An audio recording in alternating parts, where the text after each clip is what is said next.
보모는 오만한 재벌 상세에게 감히 말했다.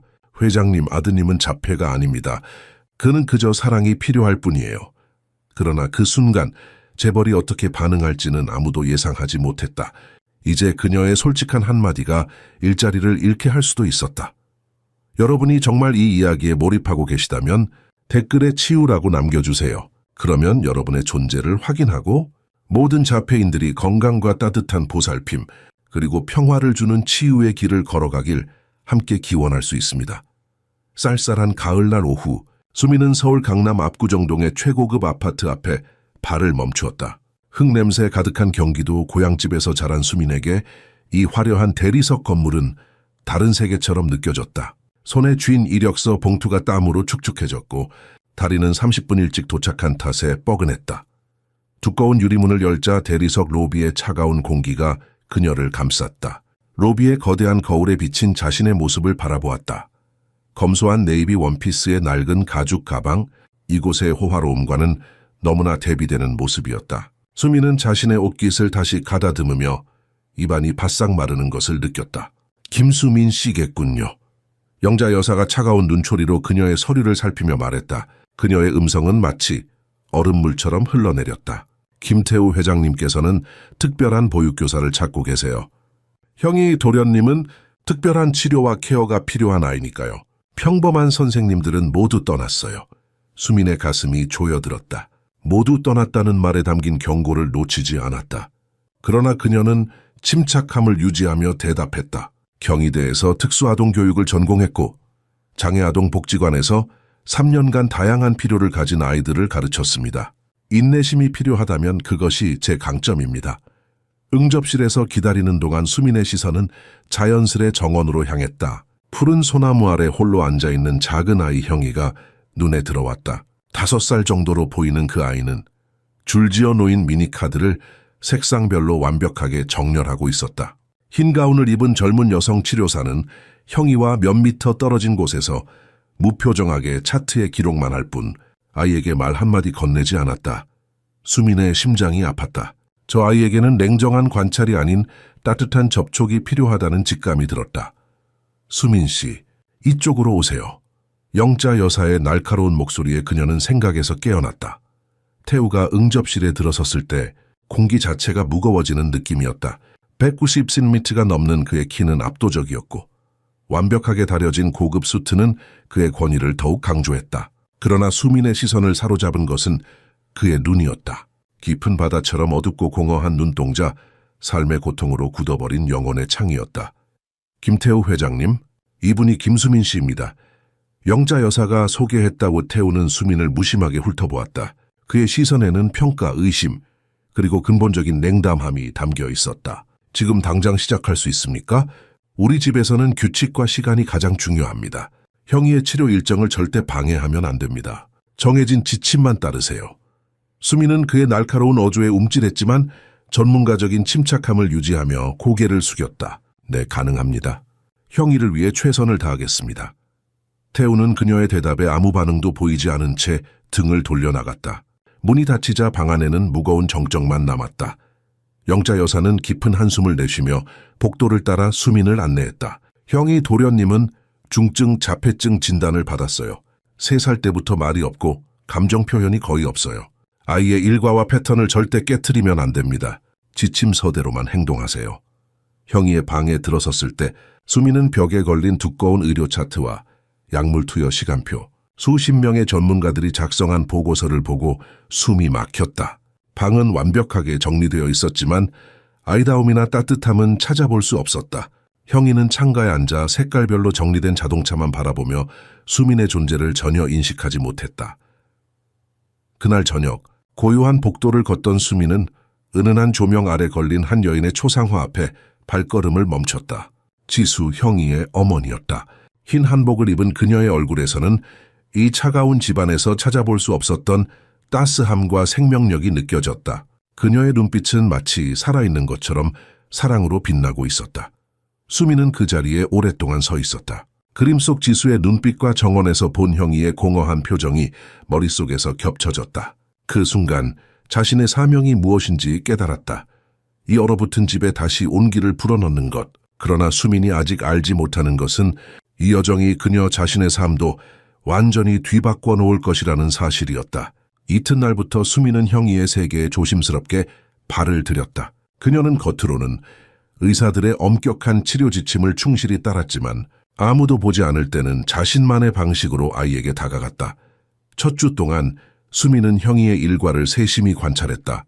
아침 7시 정확히 기상, 7시 30분 아침 식사, 8시부터 10시까지 언어치료, 10시 30분부터 12시까지 행동치료, 모든 것이 분 단위로 계획되어 있었다. 그 사이에 아이와 눈을 맞추거나 안아주거나 웃음을 나누는 시간은 전혀 없었다. 이건 치료가 아니라 군대식 훈련이야. 수민은 셋째 날 밤 일기에 적었다. 형이는 로봇이 아닌 아이인데. 다섯째 날, 수민은 조심스럽게 첫 변화를 시도했다. 치료사들이 떠난 저녁 시간, 형이가 침대에 누워있을 때였다.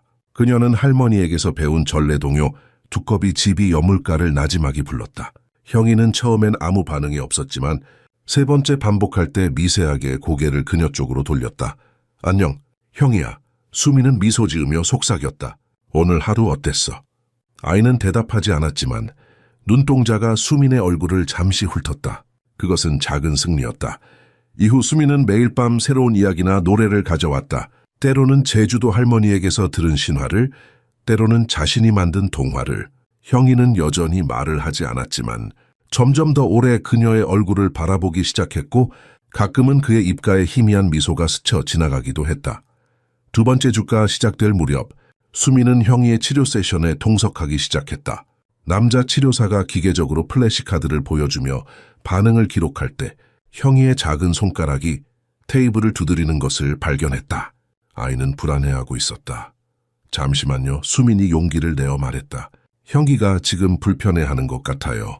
휴식이 필요해 보여요. 치료사는 차갑게 응답했다. 김 선생님, 프로토콜을 방해하시면 안 됩니다. 이 아이는 자폐성 장애가 있어요. 감정보다 구조화된 훈련이 필요합니다. 수민은 입술을 깨물었다. 하지만 그의 눈을 보세요. 그는 지금 고통스러워하고 있어요. 치료사는 냉담하게 기록지를 들어 보였다. 이런 간섭은 기록해야 합니다. 그 순간 예상치 못한 일이 벌어졌다. 형이가 갑자기 자리에서 일어나 아버지에게로 달려갔다. 태우는 매일 같은 시간에 치료 보고를 받기 위해 방에 들어오곤 했다. 아빠, 수민 선생님 보내지 마세요. 방 안의 공기가 얼어붙었다. 형이가 말을 했다. 완벽한 문장으로 전 태우의 얼굴에 충격이 스쳐 지나갔다. 그는 아들을 내려다보며 믿을 수 없다는 듯이 물었다. 뭐라고? 수민 선생님이 좋아요. 보내지 마세요. 태우는 수민을 날카롭게 쳐다보았다.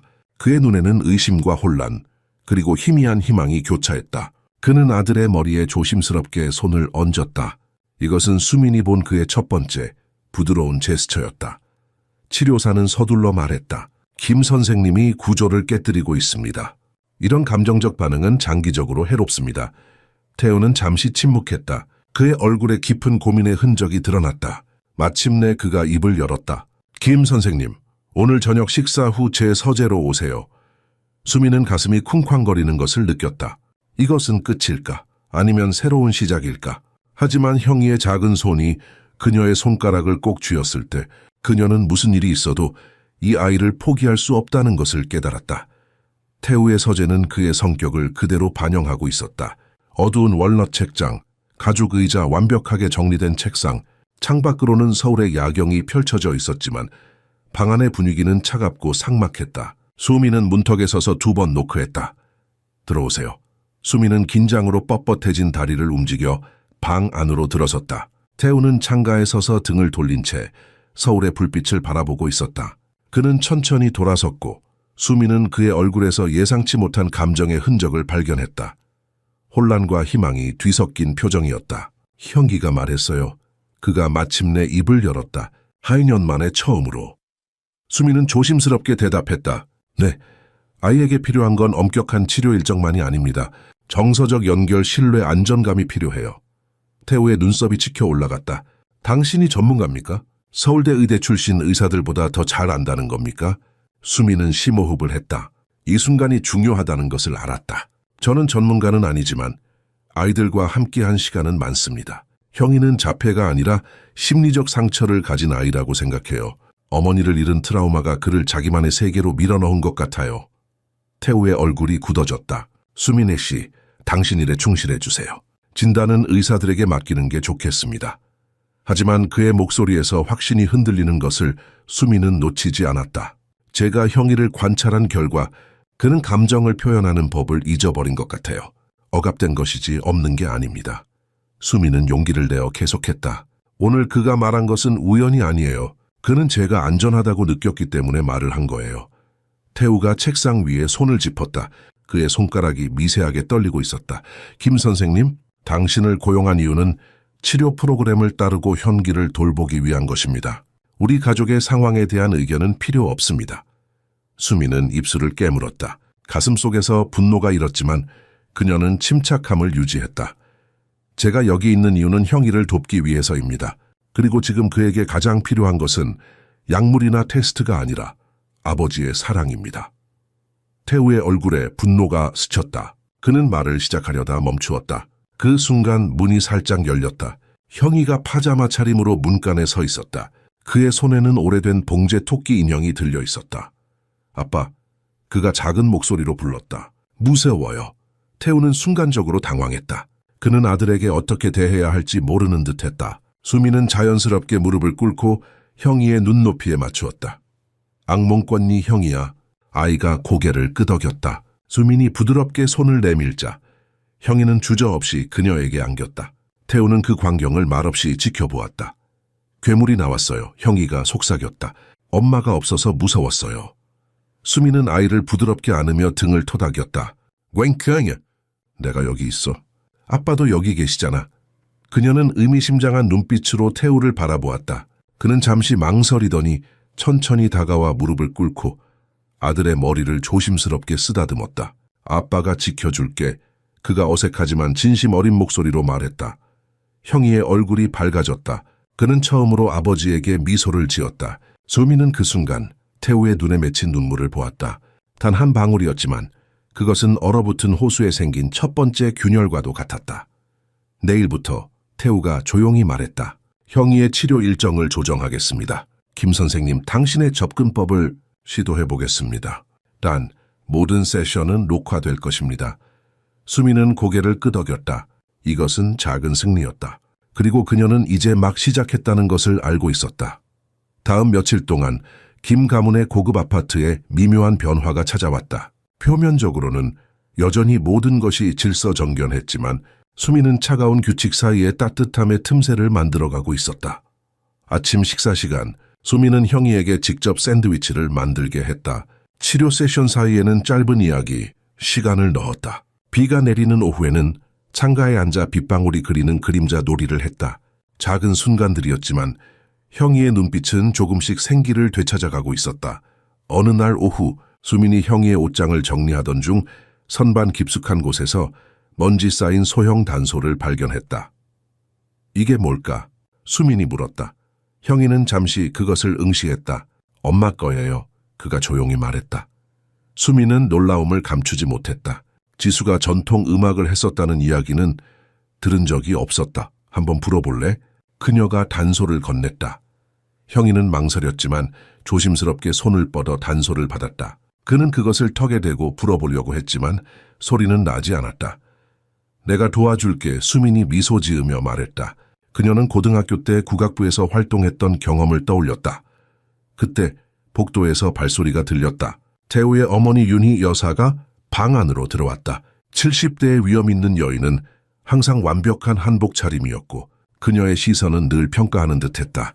무슨 소리가 들려서 윤희 여사는 말을 멈추고 형이의 손에 들린 단소를 보았다. 그녀의 눈에 순간적으로 슬픔이 스쳤다가 사라졌다. 그것은 치료 도구 목록에 없는 것 같은데요. 수민은 단소를 내려놓지 않았다. 음악은 아이들의 감정 표현에 도움이 됩니다. 특히 말하기를 어려워하는 아이들에게요. 윤희 여사의 눈썹이 치켜 올라갔다. 김 선생님, 우리는 최고의 의료진을 모셔왔습니다. 당신의 실험적 방법은 저는 괜찮다고 생각합니다. 세 여성 모두 놀라 돌아보았다. 태우가 문간에 서 있었다. 언제부터 그곳에 있었는지 알 수 없었다. 아들 윤희 여사가 놀란 표정으로 말했다. 이 시간에 집에 있다니. 오늘은 일찍 들어왔어요, 어머니. 태우가 말했다. 김 선생님께 형이의 다양한 접근법을 시도해보라고 허락했습니다. 윤희 여사의 얼굴에 불쾌감이 스쳤다. 이사들의 권고 없이? 태우야, 너무 위험한 결정이야. 태우는 수민과 형이를 바라보았다. 그의 눈빛에는 망설임과 함께 희미한 결의가 있었다. 어머니, 형이가 말을 하기 시작했습니다. 2년 만에 처음으로요. 그것이 의미하는 바가 있을 겁니다. 윤희 여사는 입을 다물었지만 그녀의 눈은 여전히 의심으로 가득했다. 좋아요. 하지만 지켜볼 거예요. 그녀는 수민을 날카롭게 쳐다보며 방을 나갔다. 그날 밤 서울에 드문 여름 폭풍이 몰아쳤다. 번개가 하늘을 가르고 천둥이 울부짖었다. 수민은 자신의 방에서 책을 읽고 있었을 때 복도에서 작은 발소리를 들었다. 문을 열자 형이가 담요를 온몸에 감싸고 서 있었다. 형이야, 무슨 일이야? 천둥이 무서워요. 아이의 목소리가 떨렸다. 수민은 망설임 없이 그를 방 안으로 안내했다. 꽹크야, 함께 있자. 그녀는 현기를 침대에 앉히고 따뜻한 코코아를 만들기 위해 부엌으로 향했다. 형이가 그녀의 손을 잡고 따라왔다. 어두운 부엌에 도착했을 때 수민은 그림자 속에서 움직이는 형체를 발견하고 숨을 들이켰다. 전등이 켜지자 태우가 그곳에 서 있었다. 형기가 무서워했나요? 그가 물었다. 수민은 고개를 끄덕였다. 코코아를 만들어 주려고요. 태우는 잠시 망설이더니 저도 한 잔 마셔도 될까요? 라고 물었다.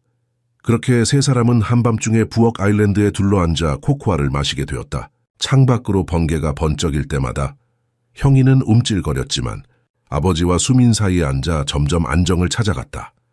태우는 이런 상황이 얼마나 이례적인지 깨닫고 있었다. 그의 엄격한 일상과 완벽하게 통제된 삶에서 이 즉흥적인 심야 모임은 작은 반란과도 같았다. 그러나 아들이 코코아를 홀짝이며 자신을 올려다보는 모습에서 그는 오랫동안 잊고 있었던 무언가를 느꼈다. 가족의 따뜻함이었다. 폭풍 후 밤의 코코아 이후 태우는 자신도 모르게 변화의 물결에 휩쓸리기 시작했다. 그는 서재에 앉아 수민의 말을 곱씹었다. 형이는 자폐가 아니라 상처받은 아이일 뿐이다. 그 말이 그의 마음속에 파문을 일으켰다. 다음 날 아침, 태우는 드물게 아침 식사 자리에 나타났다. 형이는 놀란 눈으로 아버지를 바라보았다. 오늘 회의가 늦게 시작돼서 태우가 어색하게 설명했다. 그는 수민에게 눈길을 주었다. 김 선생님, 오늘 오후에 형기를 서울대 병원에 데려가야 합니다. 새로운 상담사를 만나볼 거예요. 수민은 놀라움을 감추지 못했다. 새로운 상담사요? 네. 다른 의견을 들어보고 싶어서요. 그날 오후 수민과 태우는 형기를 데리고 병원에 도착했다. 박진우 교수는 온화한 미소를 지닌 50대 남성이었다. 그는 형이와 1시간을 보낸 뒤 부모를 상담실로 불렀다. 김 회장님, 박 교수가 말했다. 형이의 기존 진단과 치료 기록을 살펴봤습니다. 솔직히 말씀드리자면 저는 전형적인 자폐 스펙트럼으로 보이지 않습니다. 태우의 눈이 커졌다. 그럼 무엇이라고 생각하십니까? 선택적 한묵증과 애착장애의 가능성이 높습니다. 어머니의 상실로 인한 외상 후 스트레스 반응으로 보입니다. 수민은 가슴이 두근거리는 것을 느꼈다. 그녀의 직감이 맞았다. 박 교수는 계속했다. 약물 치료와 행동 요법보다는 놀이 치료와 가족 상호작용이 더 효과적일 것입니다. 특히 김 선생님의 접근법은 매우 긍정적인 영향을 미치고 있는 것으로 보입니다. 태우는 말없이 고개를 끄덕였다. 그의 얼굴에는 복잡한 감정이 교차했다. 안도, 죄책감, 그리고 희망차 안에서 돌아오는 길, 침묵이 무겁게 내려앉았다. 형이는 뒷자리에서 조용히 창밖을 바라보고 있었다. 당신이 맞았어요. 태우의 목소리는 거의 들리지 않을 정도로 작았다. 수민은 그를 바라보았다. 강인한 기업가의 얼굴에 피로와 자책의 흔적이 역력했다. 2년 동안 그가 핸들을 꽉 쥐며 말을 이었다. 내 아들을 제대로 이해하지도 못했어. 수민은 조심스럽게 대답했다. 형이는 여전히 당신의 사랑이 필요해요. 지금부터라도 늦지 않았습니다. 그날 이후 김 가문의 아파트는 점차 다른 곳이 되어갔다.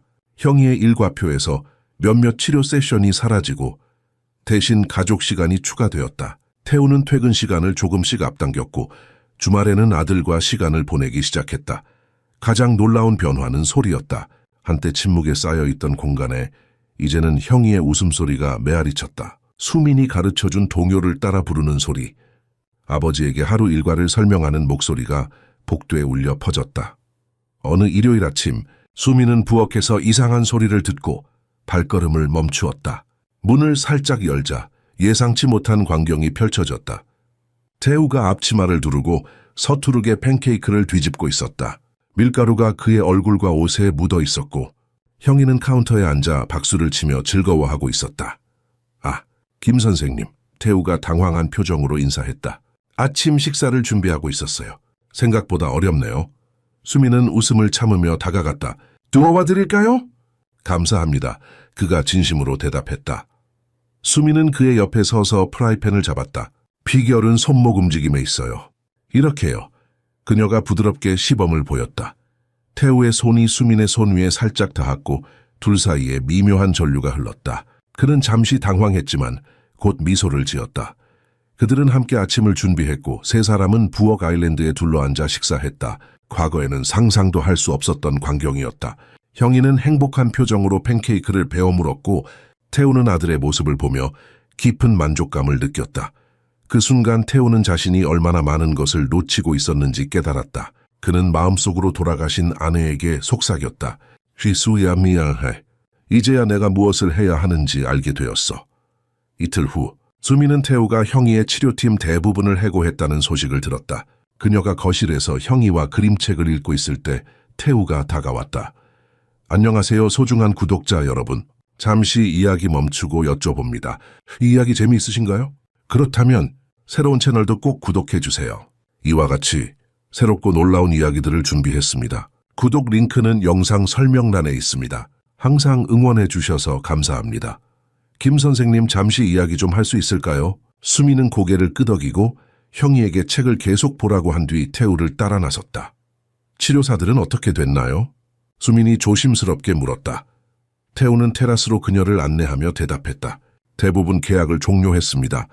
박 교수가 권장한 놀이치료사와 음악치료사만 주 2회 방문하게 될 거예요. 수민의 눈이 커졌다. 그렇게 급격한 변화가 형이에게 좋을까요? 태우는 서울의 스카이라인을 바라보았다. 박 교수는 당신과 형기의 상호작용이 어떤 치료보다 효과적이라고 했습니다. 그리고 그는 잠시 망설이다가 계속했다. 저도 그것을 눈으로 확인했습니다. 가을 햇살이 태우의 프로필을 따라 부드럽게 흘렀다. 처음으로 수미는 그의 얼굴에서 날카로운 선들이 부드러워진 것을 느꼈다. 제가 형이를 위해 할 수 있는 것들을 알려주시겠어요? 태우가 진지하게 요청했다. 저도 더 나은 아버지가 되고 싶습니다. 수미는 미소를 지었다. 물론이죠. 형이는 당신의 관심이 필요해요. 전문가의 지식보다 아버지의 사랑이 더 중요합니다. 다음 주 동안 태우는 놀라운 변화를 보였다. 그는 일찍 귀가했고 해외 출장을 연기했으며 주말에는 형이를 위해 아파트 뒤뜰에 작은 그네를 설치했다. 수미는 그가 조용히 노력하는 모습을 지켜보았다. 어느 날 오후 수미는 형이를 찾기 위해 정원을 둘러보다가 아파트 단지의 작은 잔디밭에서 예상치 못한 광경을 목격했다. 태우가 커다란 느티나무 아래 앉아 형이에게 책을 읽어주고 있었다. 아이는 아버지의 품에 기대어 열중하게 듣고 있었다. 수미는 그 모습을 조용히 사진으로 담았다. 그녀의 가슴이 따뜻하게 부풀어 올랐다. 이것이 형이가 필요로 했던 치료였다. 사랑과 존재감. 그날 저녁 윤희 여사가 수민을 불렀다. 태우의 어머니는 여전히 엄격한 표정이었지만 그녀의 목소리에서 이전의 적대감은 줄어들어 있었다. 김 선생님, 형기가 변하고 있어요. 그녀가 인정했다. 하지만 걱정되는 점이 있습니다. 수미는 기다렸다. 현기가 당신에게 너무 의존적이 되고 있어요. 보육교사와의 관계는 직업적이어야 합니다. 정서적 애착은 윤희 여사가 말을 고르는 듯했다. 우리 가문의 기대에 맞지 않습니다. 수미는 깊이 숨을 들이마셨다. 애형이에게 필요한 것은 정서적 연결입니다. 그것 없이는 어떤 발전도 없을 거예요. 그때 태우의 목소리가 들렸다. 어머니, 저도 같은 생각입니다. 두 여성은 놀라서 돌아보았다. 태우가 문간에 서 있었다. 내 아들이 행복해하고 있어요. 그게 가장 중요한 겁니다. 윤희 여사는 아들을 날카롭게 응시했다. 그녀는 무언가 말하려다가 입을 다물고 조용히 방을 나갔다. 수미는 태우를 바라보았다. 그는 처음으로 어머니 앞에서 자신의 의견을 강하게 주장했다. 그것은 작은 반란이었지만 큰 의미를 가졌다도 감사합니다. 이니 수민이 말했다. 태우는 고개를 저었다. 제가 감사해야 할 사람은 당신입니다. 침묵이 흘렀다. 그들 사이에 무언가가 변화하고 있었다. 단순한 고용인과 고용주의 관계를 넘어서는 무언가. 다음 날 태우는 수민에게 특별한 제안을 했다. 형이의 생일이 다음 달이에요. 평소에는 형식적인 행사로만 치렀지만 올해는 다르게 하고 싶어요. 당신이 도와주시겠어요? 수민의 얼굴이 밝아졌다. 아이다운 생일 파티를 해보는 게 어떨까요? 친구들도 초대하고 케이크와 풍선 그리고 피냐타도 준비해요. 피냐타요. 태우가 궁금해했다. 네, 아이들이 좋아하는 장난감이나 사탕이 들어있는 종이 인형이에요. 아이들이 차례로 막대기로 쳐서 선물을 얻는 놀이죠. 태우는 잠시 생각에 잠겼다. 형기가 또래 아이들과 잘 어울릴 수 있을까요? 수미는 확신에 찬 미소를 지었다. 할 수 있어요. 그 아이에게 기회를 주세요. 태우는 수민의 눈을 바라보았다. 그의 눈에는 신뢰와 감사, 그리고 더 깊은 무언가가 담겨 있었다. 좋아요, 김 선생님. 형이의 첫 진짜 생일 파티를 준비해 주세요. 제가 필요한 모든 걸 지원하겠습니다. 수민의 가슴이 기대감으로 부풀어 올랐다. 그녀는 이 기회가 단순한 파티를 넘어 형이의 삶과 이 가족 전체의 새로운 시작을 의미한다는 것을 알았다. 생일 파티를 준비하는 일주일 동안 수민과 태우는 예상치 못한 동맹이 되었다. 수민은 장식과 게임을, 태우는 장소와 음식을 담당했다. 저녁마다 그들은 형기가 잠든 후 거실에 앉아 계획을 세웠다. 이런 건 처음이에요. 태우가 어느 저녁 고백했다. 그는 컬러풀한 종이로 오색지를 만드는 법을 배우고 있었다. 대학 졸업 후 삶이 항상 회의실과 계약서뿐이었어요. 수민은 미소 지었다. 인생에서 가장 중요한 순간들은 보통 계약서에 적혀 있지 않아요. 태우의 손가락이 종이를 접다 멈췄다. 지수가 살아있을 때는 달랐어요.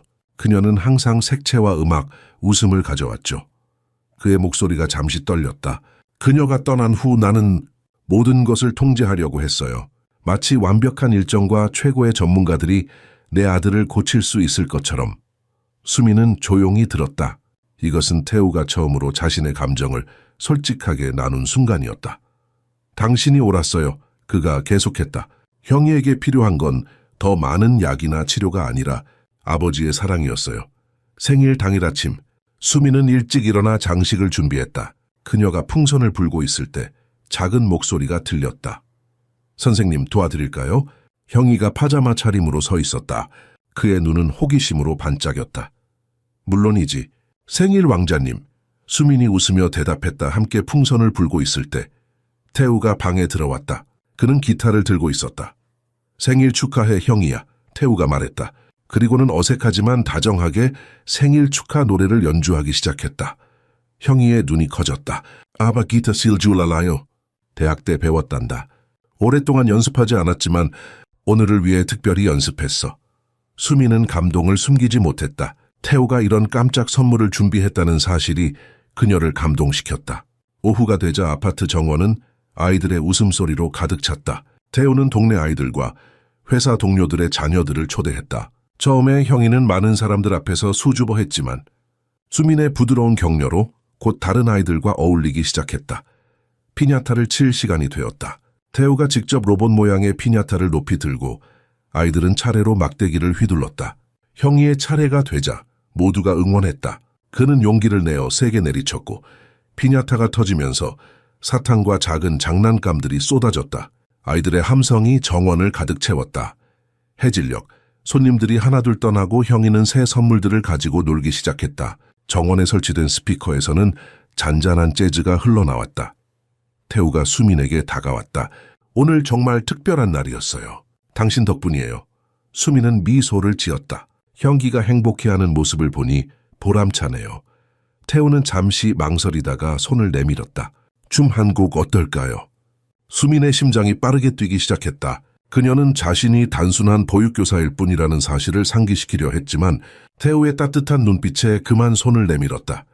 그들은 가을 정원의 은은한 조명 아래에서 춤을 추기 시작했다. 태우의 손은 그녀의 허리에 부드럽게 놓였고 수민은 그의 어깨에 손을 얹었다. 그들 사이의 거리는 예의를 지키기에 충분했지만 두 사람의 눈빛은 더 가까운 무언가를 말하고 있었다. 수민 씨, 태우가 그녀의 이름을 처음으로 부르며 말했다. 이제 직함 없이 편하게 불러도 될까요? 수민의 뺨이 붉어졌다. 네, 그래도 좋아요. 태우 씨, 그들의 시선이 마주쳤고 시간이 멈춘 듯했다. 태우가 천천히 몸을 숙이기 시작했다. 수민의 심장은 귓가에서 요란하게 울렸다. 그들의 입술이 거의 닿을 듯한 순간 태우야, 손님들이 모두 돌아갔니? 윤혜 여사의 날카로운 목소리에 두 사람은 화들짝 떨어졌다. 태우의 어머니가 테라스 문간에 서 있었다. 그녀의 표정은 읽기 힘들었지만 불편함은 명백했다. 내 어머니, 거의 다 갔습니다. 태우가 목소리를 가다듬으며 대답했다. 수민은 당황하여 자리를 피했다. 저는 현기를 재워야 할 것 같아요. 좋은 밤 되세요. 그녀는 서둘러 정원을 빠져나갔지만 태우의 시선이 그녀를 따라오는 것을 느낄 수 있었다. 수민은 자신의 감정을 추스르려 노력했다. 그녀는 형이의 보육교사일 뿐이다. 그 이상을 꿈꾸는 것은 위험한 일이었다. 하지만 그날 밤 작은 정원 벤치에 홀로 앉았을 때 그녀의 마음은 이미 위험한 영역으로 깊이 들어가고 있었다. 다음 날 저녁, 윤희 여사가 태우의 서재로 수민을 불렀다. 수민의 가슴은 불안으로 조여들었다. 서재에 들어서자 윤희 여사와 태우가 심각한 표정으로 그녀를 기다리고 있었다. 앉으세요, 김 선생님. 윤희 여사가 냉랭하게 말했다. 수민이 조심스럽게 의자에 앉자 윤희 여사는 서류 한 묶음을 책상 위에 펼쳤다. 이것이 무엇인지 설명해 주시겠어요? 수민은 서류를 살펴보았다. 순간 얼굴에서 피가 빠져나가는 느낌이었다. 그것은 5년 전 아동보호기관의 보고서였다. 김수민, 미성년 동생 김지연 방임 및 유기 혐의라고 적혀 있었다. 이건 사실이 아닙니다. 수민의 목소리가 떨렸다. 윤희 여사가 냉소적으로 웃었다. 당신이 아이를 버렸다는 공식 기록이 여기 있는데요? 우리가 어떻게 형기를 당신 같은 사람에게 맡길 수 있겠어요? 수민은 깊이 숨을 들이마셨다. 그 보고서는 오해에서 비롯된 겁니다. 지연이는 제 동생이에요.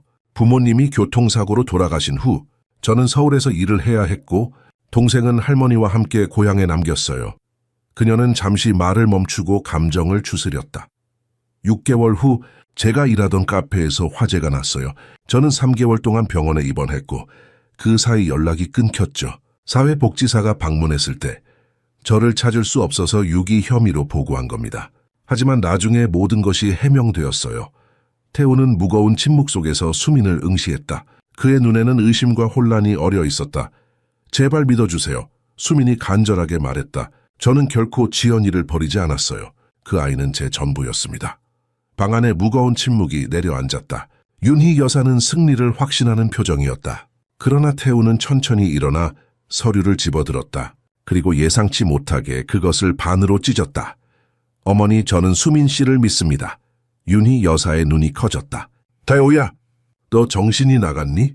이 여자는 분명히 어머니 태우가 단호하게 끊었다. 수민 씨는 우리 가족에게 희망을 가져다 준 사람입니다.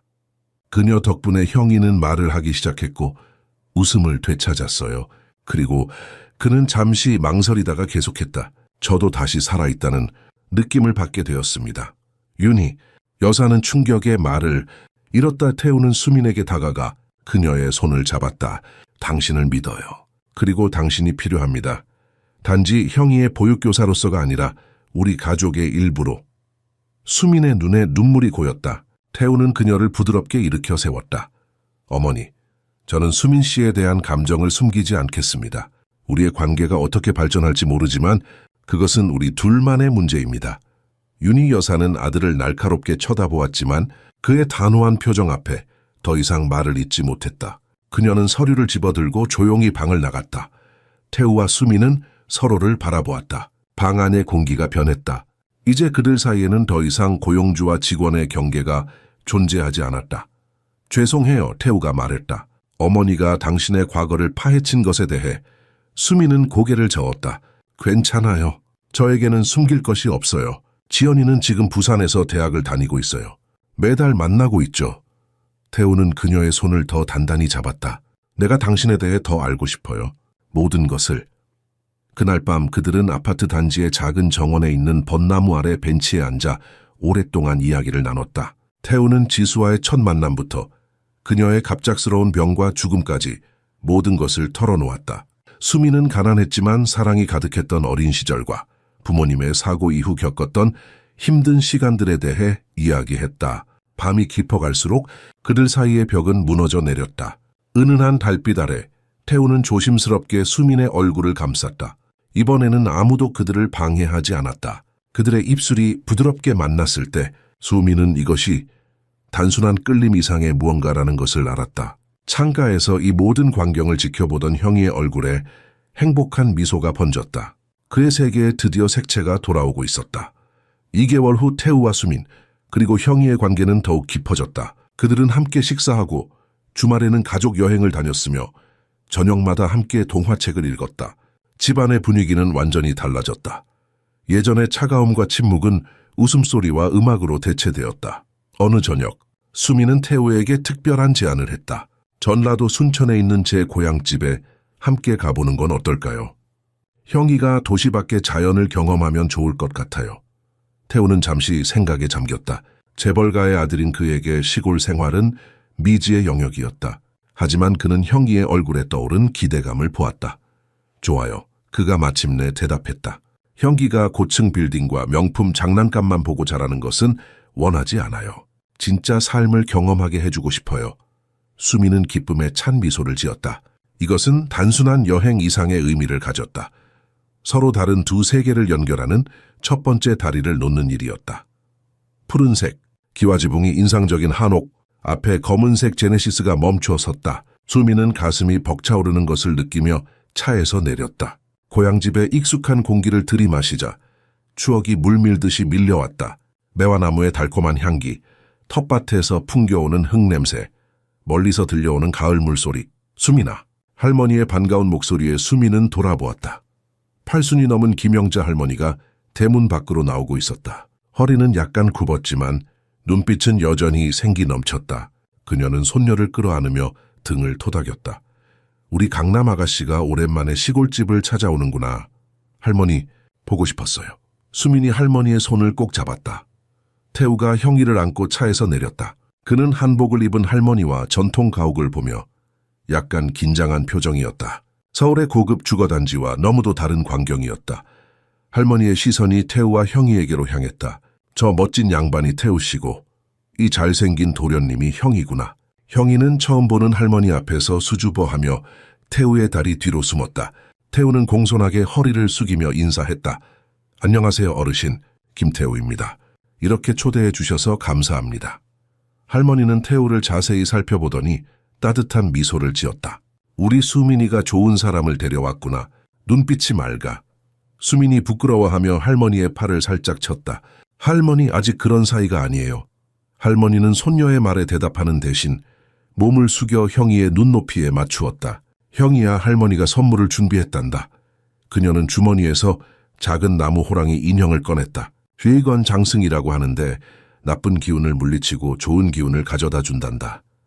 형이의 눈이 호기심으로 반짝였다. 그는 조심스럽게 손을 뻗어 나무 인형을 받았다. 고맙습니다. 그가 작은 목소리로 말했다.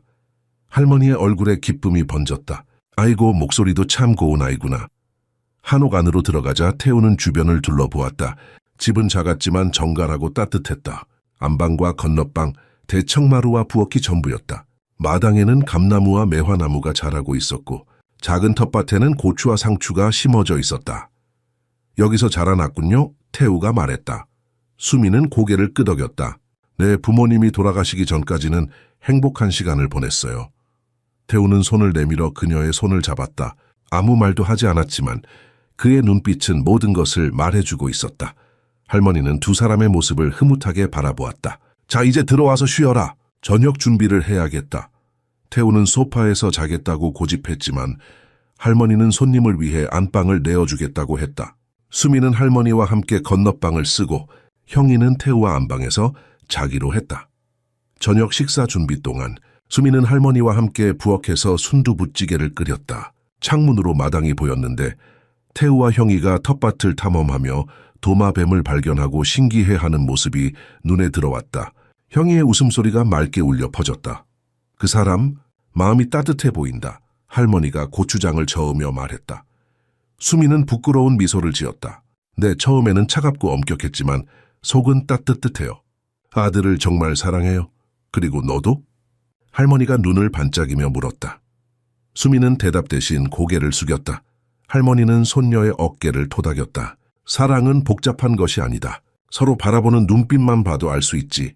어려운 길이 될 수도 있겠지만 대개 힘든 길이 같이 있는 법이야. 저녁이 되자 그들은 마당에 상을 펴고 모여 앉았다. 순두부찌개, 밑반찬, 갓 지은 밥이 정갈하게 차려졌다. 할머니는 태우에게 술을 따라 주었고 그는 공손하게 받아 마셨다. 별이 가득한 하늘 아래 할머니는 마을의 옛 이야기를 들려주었다. 태우는 처음에는 어색해했지만 점점 편안하게 대화에 참여했다. 형이는 오래지 않아 할머니의 무릎에 머리를 기대고 잠이 들었다. 태우가 자신의 가족에 대해 물었을 때 그는 어머니에 대해서만 간략히 언급했다. 아버지는 오래전에 돌아가셨고 서울의 대저택은 이제 유령처럼 느껴진다고 했다. 할머니는 이해한다는 듯 고개를 끄덕였다. 집이란 것은 사람이 살아야 집이지 그렇지 않으면 그저 빈 건물일 뿐이야. 식사가 끝난 후 형이를 안방에 눕히고 태우는 마루에 앉아 밤하늘을 바라보았다. 수민이 따뜻한 차를 가지고 그에게 다가왔다. 별이 정말 많네요. 태우가 말했다. 서울에서는 이렇게 보이지 않아요. 수민은 그의 옆에 앉았다. 할머니가 어떠세요? 태우는 미소 지었다. 놀라웠어요. 그녀에게서 당신의 모습이 보여요. 지혜와 따뜻함. 그들은 조용히 별을 바라보았다. 그날 밤 태우는 소파에서 잠을 청하며 할머니의 말을 곱씹었다. 과연 자신은 사랑을 위해 모든 장벽을 넘을 준비가 되어 있는가? 순천에서의 나날은 태우에게 완전히 다른 세계를 경험하는 시간이었다. 셋째 날 아침 할머니는 그들을 데리고 시장으로 향했다. 오늘은 장터 구경을 해야지 할머니가 말했다. 형이야 진짜 시장이 어떤지 보여줄게. 순천 5일장은 활기로 가득했다. 할머니는 상인들과 능숙하게 가격을 흥정했고 수민 역시 자연스럽게 그 모습을 따라했다. 태우는 수민이 서울의 고급 백화점에서는 볼 수 없었던 자신감과 생기로 가득한 모습에 매료되었다. 고구마 10kg에 10,000원이요? 아이고 할머니가 싱싱한 걸 골라준다고 해도 그건 너무 비싸지. 수민이 장난스럽게 투정을 부리자 상인은 웃으며 가격을 내려주었다. 태우는 그녀의 능숙한 흥정을 보며 미소 지었다. 서울에서는 이런 모습 보여준 적 없는데요. 수민은 부끄러운 듯 웃었다. 여기서는 제가 현지인이니까요. 그날 오후 그들은 순천만 습지를 방문했다. 형이는 태우의 어깨에 올라타 갈대밭 사이로 날아다니는 철새들을 관찰했다. 아이의 눈은 호기심과 기쁨으로 빛났다. 이곳에서는 옷을 더럽히거나 시간표를 어겨도 아무도 꾸짖지 않았다. 그저 자연 그대로의 아이다운 시간이었다. 저녁이 되자 할머니는 마당에 작은 모닥불을 피웠다. 가을밤의 선선한 공기 속에서 그들은 고구마를 구워 먹으며 이야기를 나누었다. 할머니, 옛날 이야기 해주세요. 형기가 조르자 할머니는 웃으며 오래된 설화를 들려주기 시작했다. 태우는 아들이 이토록 활기차고 자유롭게 표현하는 모습을 보며 가슴이 따뜻해졌다. 서울의 고급 아파트에서는 결코 느낄 수 없었던 소박하지만 깊은 행복감이었다. 넷째 날 그들은 송광사를 방문했다. 고요한 사찰을 걷는 동안 태우는 수민에게 자신의 어린 시절에 대해 이야기했다. 아버지는 항상 바쁘셨어요. 회사가 최우선이었죠. 제게 남긴 유산은 재산이지만 추억은 거의 없어요. 수민은 그의 손을 꼭 쥐었다. 당신은 다른 아버지가 될 수 있어요. 이미 되고 있잖아요. 그날 밤 할머니가 잠든 후 마루에 앉아 태우는 수민에게 솔직한 마음을 털어놓았다. 당신을 만나기 전에는 내 삶은 그저 일과 의무뿐이었어요. 지수가 떠난 후 나는 살아있는지도 모르게 됐었죠. 모든 것을 통제하려고 했어요. 특히 형이를. 마치 그것만이 내가 할 수 있는 전부인 것처럼. 수민은 조용히 귀 기울였다. 하지만 당신이 보여준 방식, 사랑과 인내, 그리고 이해, 그것이 형이에게 필요했던 거예요. 그리고 내게도. 그는 수민의 눈을 바라보았다. 내가 다시 느끼기 시작했어요. 그리고 그게 때로는 무서워요. 수민은 그의 뺨에 손을 대고 부드럽게 미소 지었다. 느끼는 것이 두려운 건 당연해요. 하지만 그것이 살아있다는 증거니까요. 다섯째 날 아침 돌아갈 준비를 하며 태우는 할머니에게 깊이 감사를 표했다. 어르신, 이 며칠이 저희 가족에게 큰 선물이었습니다. 특히 형이에게요. 할머니는 그를 오래도록 바라보더니 말했다. 태우군, 진짜 부자란 돈이 많은 게 아니라 사랑이 많은 거라는 걸 잊지 마시게. 우리 수민이는 어려서부터 마음이 따뜻한 아이였어. 그 아이가 당신을 선택했다면 당신도 분명 그런 사람일 게야. 서울로 돌아오는 길 차 안은 조용했다. 형이는 뒷자리에서 잠들었고 태우와 수민은 각자의 생각에 잠겨 있었다. 도시의 스카이라인이 시야에 들어오자 태우가 먼저 침묵을 깼다. 수민 씨, 우리가 돌아가면 모든 게 달라질 거예요. 사람들의 시선, 가족의 반대, 언론의 관심. 그의 목소리에는 걱정이 묻어났다. 수민은 창밖을 바라보며 잠시 생각에 잠겼다. 그녀도 그 현실을 알고 있었다. 재벌가 회장과 보육교사의 관계. 세상은 결코 그들을 가만두지 않을 것이다. 우리가 충분히 강하다면 함께 이겨낼 수 있을 거예요. 그녀가 마침내 대답했다. 제가 두려운 건 사람들의 시선이 아니라 언젠가 당신이 저를 실수였다고 생각할까 봐요. 태우는 핸들을 꽉 쥐었다. 절대 그런 일은 없을 거예요. 당신은 내 인생에서 가장 옳은 일이에요. 그는 잠시 머뭇거리다 덧붙였다. 하지만 솔직히 말하자면 저도 두려워요. 당신이 우리 세계의 압박을 견디지 못하고 떠날까 봐. 이 솔직한 고백에 두 사람은 서로를 바라보았다. 그들 앞에는 불확실한 미래가 놓여 있었지만 지금 이 순간만큼은 서로에 대한 감정이 명확했다. 서울의 화려한 강남 아파트가 시야에 들어왔다. 태우는 깊은 숨을 내쉬었다.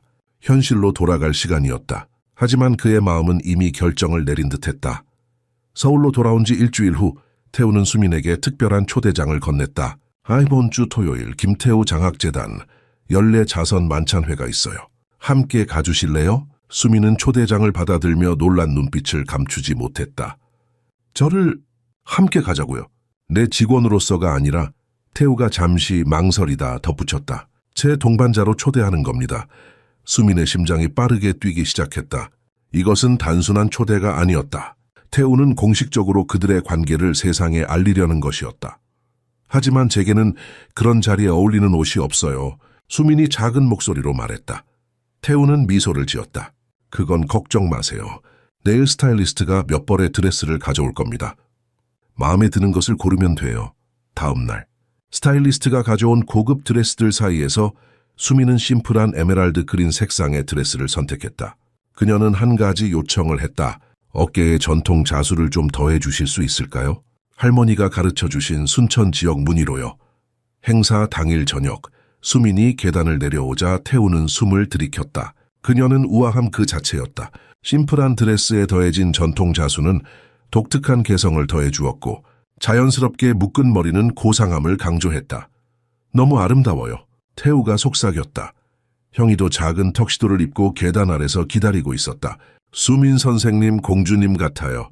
아이가 환호했다. 바로 그때 윤희 여사가 거실에 들어섰다. 그녀는 수민의 모습을 보고 표정이 굳었다. 보육교사를 자선 행사에 데려간다고? 그녀의 목소리는 얼음장같이 차가웠다. 태우는 어머니를 똑바로 바라보았다. 네, 어머니. 수민을 제 동반자로 모시고 갑니다. 직원이 아닌 제가 사랑하는 사람으로서요. 윤희 여사의 눈이 커졌지만 더 이상의 항의는 하지 않았다. 그녀는 날카로운 시선으로 두 사람을 훑어본 후 조용히 방을 나갔다.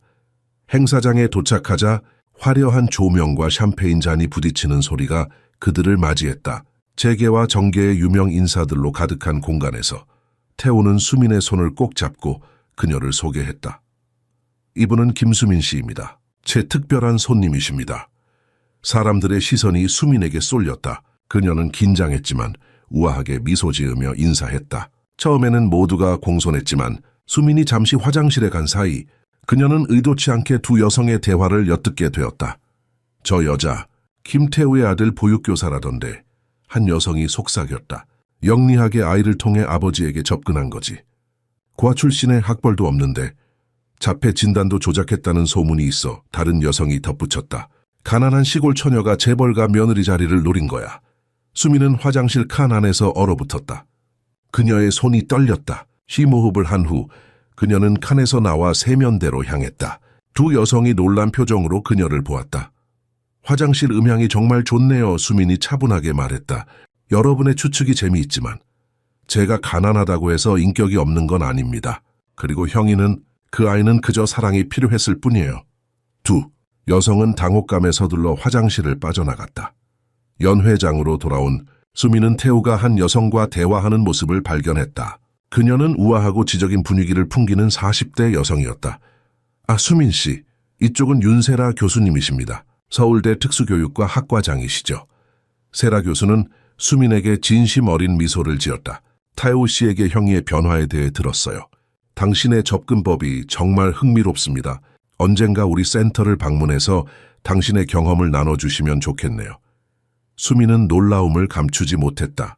이것은 기대하지 않았던 인정이었다. 그날 밤 집으로 돌아오는 차 안에서 수미는 침묵에 잠겼다. 태우가 걱정스럽게 물었다. 무슨 일 있었어요? 행사에서 누가 불쾌한 말이라도 했나요? 수미는 머뭇거리다 솔직히 고백했다. 태우의 얼굴이 분노로 어두워졌다. 신경 쓰지 마세요. 그들은 당신을 모르는 사람들이에요. 하지만 그들이 틀린 건 아니에요. 수민이 조용히 말했다. 나는 정말 가난하고 명문대 출신도 아니에요. 당신 세계의 사람들은 결코 저를 받아들이지 않을 거예요. 태우는 차를 길가에 세우고 수민을 바라보았다. 나에게 중요한 건 그들의 생각이 아니라 우리의 행복이에요. 형이가 웃고 내가 살아있다고 느끼는 것, 그것이 전부입니다. 수민의 눈에 눈물이 고였다. 당신이 언젠가 후회할까봐 두려워요. 사회적 비난이 당신을 지치게 할까봐. 태우는 그녀의 손을 꼭 잡았다. 나는 이미 결정했어요. 당신과 형이, 그리고 우리가 함께 만들어갈 행복, 그것을 위해 어떤 대가도 치를 준비가 되어 있습니다. 집에 도착하자 예상치 못한 손님들이 기다리고 있었다. 지수의 부모 박 회장 부부였다. 윤희 여사가 그들을 초대한 것이었다. 저녁 식사는 무거운 침묵 속에서 진행되었다. 박 회장 부부는 수민을 마치 존재하지 않는 사람처럼 대했다. 심지어 지수의 어머니는 식사 중 물을 더 달라며 수민에게 직접 요구했다. 어머니, 수민 씨는 우리 집 직원이 아닙니다. 태우가 단호하게 말했다. 제 초대 손님이십니다. 식사 후 수민은 정원으로 나가 혼자만의 시간을 가졌다. 태우가 뒤따라 나왔다. 미안해요, 그가 말했다. 그들은 지수를 그리워하는 마음에, 하지만 그렇다고 당신을 그렇게 대할 권리는 없어요. 수민은 깊은 한숨을 내쉬었다. 이해해요. 하지만 오늘 밤 나는 내가 얼마나 당신 세계에 맞지 않는지 다시 한번 깨달았어요. 그녀의 눈에 맺힌 눈물이 달빛에 반짝였다. 태우 씨, 우리가 정말 가능할까요? 태우는 대답 대신 그녀를 꼭 안아주었다. 하지만 그날 밤 그들은 각자의 방에서 혼자 잠을 청했다.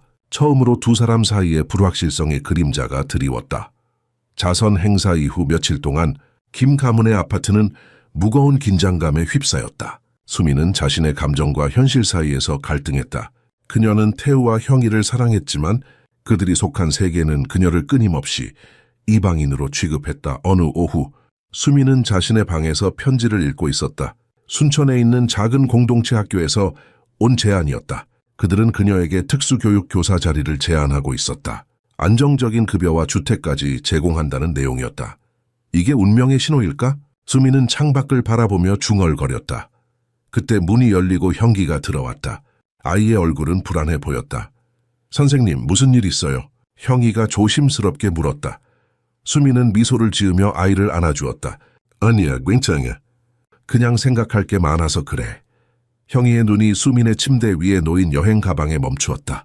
수민이 옷장을 정리하던 중이었다. 가방은 왜 꺼냈어요? 아이의 목소리가 떨렸다. 수민은 당황했다. 그냥 옷장 정리하느라. 걱정 마, 어디 가는 거 아니야. 하지만 형이의 얼굴은 이미 공포로 일그러졌다. 그는 갑자기 옷장으로 달려가 여행 가방을 잡아챘다. 왜요? 가지 마세요. 수민은 놀라서 아이에게 다가갔다. 형이야, 무슨 일이야? 나 어디 가는 거 아니야, 약속할게. 하지만 형이는 이미 눈물을 흘리고 있었다. 그는 가방을 꽉 안고 옷장에 숨어버렸다.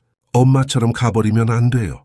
선생님도 가버리면 집에 다시 조용해질 거예요. 수민의 심장이 무너져 내렸다. 아이의 말에 담긴 공포와 절박함이 그녀를 강타했다. 그녀는 조심스럽게 옷장 문을 열고 형이 옆에 앉았다. 형이야, 들어봐. 나는 네가 싫어서 가는 게 아니야. 사실 나는 너랑 아빠를 너무 사랑해. 하지만 어른들의 세계는 복잡해. 때로는 사랑하는 사람들을 위해 어려운 결정을 내려야 할 때도 있어. 형이는 고개를 저었다. 선생님이 있어야 아빠도 웃어요. 선생님 없으면 아빠도 슬퍼할 거예요. 그 순간 문간에서 태우의 목소리가 들려왔다. 형이 말이 맞아요. 수민과 형이는 놀라 고개를 들었다. 태우가 문간에 서 있었다. 그의 얼굴은 지친 기색이 역력했지만 눈빛은 결연했다. 수민 씨, 이틀째 저를 피하고 있군요. 태우가 부드럽게 말했다. 무서운 일 있나요? 수민은 천천히 일어났다. 형이를 안심시키고 난 후 그녀는 태우와 함께 거실로 향했다. 거실 소파에 앉자 수민은 순천학교의 제안서를 태우에게 건넸다. 제게 좋은 기회가 생겼어요. 그녀가 조용히 말했다. 태우는 제안서를 천천히 읽었다. 그의 표정이 점점 어두워졌다. 그래서 떠나려는 건가요? 그의 목소리에는 상처가 묻어났다. 수미는 깊은 숨을 들이마셨다. 태우 씨, 우리 관계가 어디로 가고 있는지 생각해봤어요. 당신은 재벌가 회장이고 저는 시골 출신 보육교사예요. 당신 세계의 사람들은 절대 저를 받아들이지 않을 거예요. 지수 씨 부모님이나 윤희 여사님도 마찬가지고요. 태우는 제안서를 내려놓았다. 그들의 의견이 당신에게 그렇게 중요한가요? 중요한 건 제 의견이 아니라 당신이 겪을 어려움이에요. 수민이 대답했다. 당신은 사업가로서의 평판, 가문의 체면 모든 걸 희생해야 할지도 모르죠. 언젠가 그 대가가 너무 커서 후회할까봐 두려워요.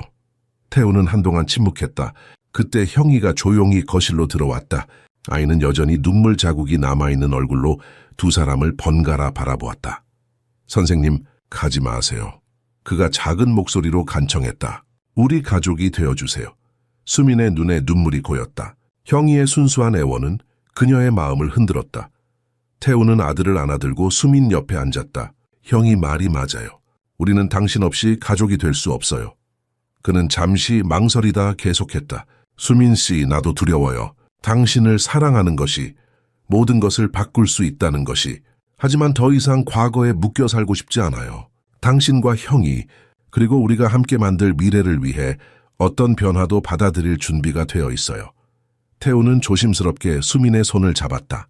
우리에게 기회를 주세요. 함께라면 어떤 어려움도 이겨낼 수 있을 거예요.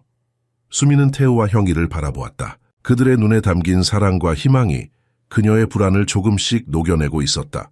떠나는 것이 현명한 결정일지도 모르지만 그녀의 마음은 이미 이곳에, 이 작은 가족과 함께 있었다. 시간이 필요해요. 수민이 마침내 말했다. 하지만 약속할게요. 쉽게 포기하지 않을게요. 우리가 정말 가능한지 함께 알아보고 싶어요. 태우의 얼굴에 안도의 미소가 번졌다. 형이는 수민에게 뛰어가 꼭 안았다. 그 순간 수민은 자신이 이미 결정을 내렸다는 것을 깨달았다. 쉬운 길이 아닐지라도 그녀는 사랑을 선택했다. 그날 저녁 늦게 수민은 아파트 복도를 지나다 윤희 여사와 마주쳤다. 노부인의 눈에는 평소와는 다른 복잡한 감정이 어려 있었다. 김 선생님, 잠시 이야기 좀 할 수 있을까요? 윤희 여사의 목소리는 평소보다 부드러웠다. 수민은 긴장했지만 고개를 끄덕였다. 윤희 여사는 그녀를 작은 티룸으로 안내했다. 자개장이 놓인 전통적인 스타일의 방이었다. 윤희 여사는 직접 차를 끓이며 침묵을 지켰다. 수민은 참을성 있게 기다렸다. 내 손자에게 해준 일은 인정합니다. 윤희 여사가 마침내 입을 열었다. 형기가 많이 달라졌어요. 그리고 그녀는 잠시 망설이다 덧붙였다. 태우도요. 수민은 조용히 차를 받아 마셨다. 하지만 김 선생님, 김 가문의 며느리가 된다는 것이 무엇을 의미하는지 생각해 보셨나요? 윤희 여사의 눈빛이 날카로워졌다. 끊임없는 언론의 관심, 재계 모임, 국제적인 행사들, 우리 가문의 지위에는 그만큼의 책임과 의무가 따릅니다. 수민은 천천히 찻잔을 내려놓았다. 저도 그 점을 고민하고 있어요. 윤희 여사는 테이블 위에 하얀 봉투를 올려놓았다. 이건 뇌물이 아닙니다. 그녀가 단호하게 말했다. 명문국제학교의 특수교육 교사 자리예요. 연봉은 지금의 3배, 승진 가능성도 높습니다. 서울에서 멀지 않은 분당에 있어요. 수민은 놀라움을 감추지 못했다. 저를 보내려는 건가요? 당신에게 떳떳한 출구를 제공하는 겁니다. 윤희 여사가 대답했다. 우리 모두를 위해서요. 수민은 봉투를 바라보았다. 이것은 유혹적인 제안이었다. 그녀의 경력을 크게 발전시킬 기회였다. 제가 태우 씨와 형기를 정말 좋아한다는 걸 아시죠? 수민이 조용히 말했다. 윤희 여사의 표정이 부드러워졌다. 사랑이 항상 충분하지는 않아요, 김 선생님. 때로는 사랑하는 사람을 위해 그들을 떠나는 것이 최선일 때도 있습니다. 수민은 자리에서 일어났다. 고맙습니다, 어르신. 하지만 제 관계는 거래의 대상이 아닙니다. 태우 씨와 형이는 제게 그 어떤 제안보다 소중합니다. 그녀는 공손하게 인사를 한 후 방을 나섰다. 가슴은 뛰었지만 걸음은 당당했다. 그날 밤 태우는 특별한 여행을 준비하고 있었다. 그가 전에 결코 가지 않았던 곳, 그러나 지금은 꼭 가봐야 할 것 같은 곳, 순천, 수민의 고향이었다. 할머니를 다시 뵙고 싶어요. 태우가 설명했다. 그분의 조언이 필요해요. 어쩌면 축복도요. 수민이 놀라서 그를 바라보았다. 정말요? 태우는 고개를 끄덕였다. 내가 지금 인생에서 가장 중요한 결정을 앞두고 있어요. 그분의 지혜가 필요합니다. 다음 날 새벽, 태우는 홀로 순천으로 향하는 기차에 올랐다. 수민에게는 회사 일로 잠시 지방에 간다고만 말했다. 그는 창밖으로 흐르는 한국의 시골 풍경을 바라보며 생각에 잠겼다. 수민 씨가 자란 곳, 그는 중얼거렸다. 이곳이 그녀를 그토록 따뜻하고 진실된 사람으로 만들었구나. 순천에 도착한 태우는 택시를 타고 김영자 할머니의 한옥으로 향했다. 그가 대문 앞에 서자 할머니는 마치 기다리고 있었다는 듯 문을 열었다. 태우 군이 구먼 할머니가 반갑게 맞이했다. 데레클로기, 뜨거운 차 한잔하면서 이야기하세. 태우는 할머니의 통찰력에 놀랐다. 어떻게 제가 올 줄 아셨어요? 할머니는 미소 지었다. 오랜 세월을 살다 보면 사람의 마음을 읽는 법을 배우게 된단다. 자, 무슨 일로 왔는지 말해보렴. 두 사람은 마루에 앉아 보리차를 마시며 이야기를 나눴다. 태우는 자신의 두려움과 희망, 그리고 수민과의 미래에 대한 꿈을 솔직하게 털어놓았다. 할머니, 제가 수민 씨를 정말 사랑합니다. 그가 진심을 담아 말했다. 하지만 우리의 세계는 너무 달라요. 제가 그녀에게 행복을 줄 수 있을지, 아니면 그저 고통만 안겨줄지 확신이 서지 않습니다. 할머니는 오랫동안 그를 바라보았다. 그녀의 주름진 얼굴에는 세월의 지혜가 담겨 있었다. 우리 헤리베르토 할아버지는 대농장주의 아들이었고 나는 그저 배 짜는 여인이었지. 할머니가 천천히 이야기를 시작했다. 모두가 불가능하다고 했어. 그는 상속권을 포기했고 나는 그를 배웠지. 우리는 함께 다리를 놓았다. 쉽지 않았지만 우리는 해냈단다. 태우는 할머니의 말 한마디 한마디를 새겨들었다. 그녀가 날 떠날까봐 두려워요. 그가 솔직하게 고백했다. 할머니의 눈이 따뜻하게 빛났다. 그 아이는 당신이 다리를 함께 놓을 준비가 되었다는 걸 알아야 해. 그녀 혼자 건너라고 기대해선 안 되지. 태우는 깊이 생각에 잠겼다. 할머니의 단순하지만 깊은 지혜가 그의 마음에 깊은 울림을 주었다. 고맙습니다, 할머니. 그가 마침내 말했다. 이제 무엇을 해야 할지 알겠습니다. 그날 밤 태우는 할머니의 오래된 소파에 누워 생각했다. 그는 아버지, 남편, 그리고 동반자가 될 것이다.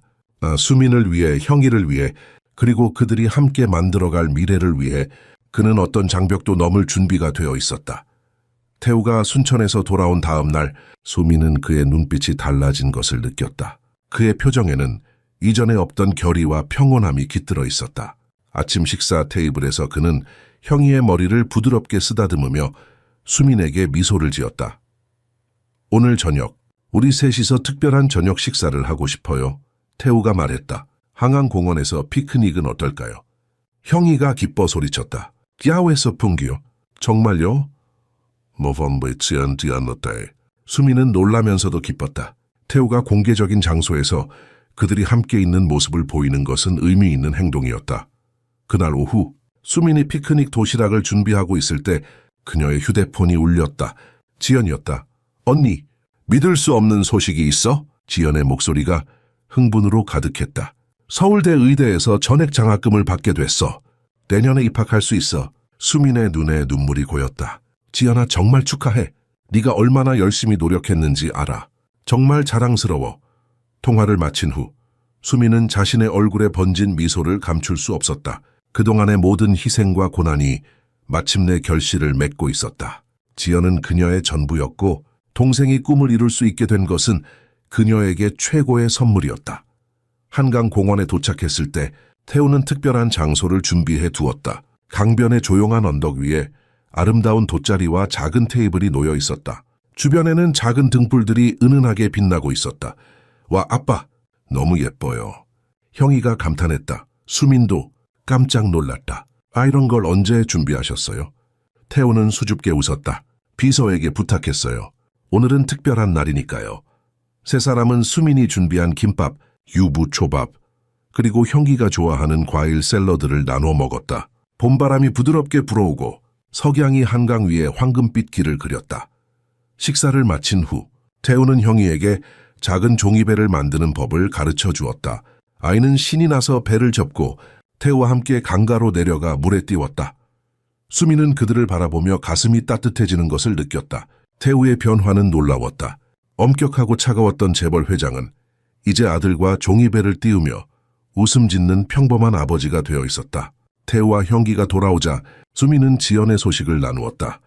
정말 축하해요. 태우가 진심으로 말했다. 지연 씨를 꼭 만나보고 싶네요. 저도요. 형이가 덧붙였다. 이모가 생기는 거예요? 수미는 형이의 순진한 질문에 얼굴이 붉어졌지만 태우는 웃으며 아들의 머리를 쓰다듬었다. 그럴 수도 있겠지. 그가 의미심장한 눈빛으로 수민을 바라보며 말했다. 해가 완전히 지고 서울의 밤하늘에 별들이 빛나기 시작했다. 형이는 돗자리 위에 누워 별자리를 가리키며 태우에게 질문했다. 잠시 후 아이는 수민의 무릎에 머리를 대고 잠이 들었다. 수민 씨, 태우가 조용히 불렀다.